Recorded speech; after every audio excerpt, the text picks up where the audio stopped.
Société écran, prête-nom, paradis fiscaux, optimisation, un jargon qui dissimule les mécanismes opaques de la finance offshore. Explication. Dans la plupart des pays, les sociétés sont taxées sur leurs bénéfices. Les particuliers sont, quant à eux, imposés sur leurs revenus. Une entreprise française, par exemple, doit s'acquitter d'un impôt équivalent à 33% de ses bénéfices. Pour tenter d'échapper à cette pression fiscale, certaines entreprises ou certains contribuables ont recours à l'optimisation fiscale, appelée aussi évasion fiscale. Un système complexe qui permet de transférer des capitaux à l'étranger via une société dite offshore, c'est-à-dire extraterritoriale. Si possible, le candidat se tournera vers un pays où l'impôt est avantageux, voire inexistant, et où la discrétion est de mise en matière d'activité bancaire. Bref, un vrai paradis fiscal. Comment s'y prend-il ? Pour commencer, l'entreprise ou le client, que nous appellerons A, s'alloue les services d'un avocat spécialisé. Ce conseiller contacte alors un agent de domiciliation implanté dans le paradis fiscal choisi.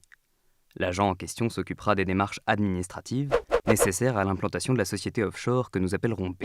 Puis l'agent proposera à son client des prête-noms, c'est-à-dire des personnes, réelles ou fictives, qui joueront le rôle d'administrateurs de la société B. Une fois le dispositif mis en place, l'entreprise ou le client A est en mesure de transférer ses capitaux vers l'entreprise B, laquelle peut très bien les transférer vers un autre paradis fiscal.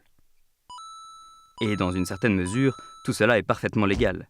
Il suffit de bien déclarer au fisc les activités liées à ces comptes bancaires offshore. Alors, d'où vient le problème ? Le problème se présente quand ce mécanisme poursuit un but inavoué, voire inavouable. Un gestionnaire peut en effet utiliser ce système pour blanchir de l'argent sale, c'est-à-dire pour dissimuler des fonds de provenance illicite, comme le trafic de drogue, la prostitution, la vente d'armes ou la fraude fiscale. Il peut ensuite les réinvestir dans des activités légales, et le tour est joué.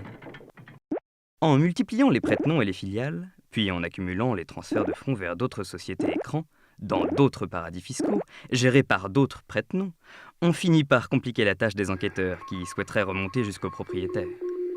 Dans ces cas-là, le offshore devient un art, l'art de brouiller les pistes.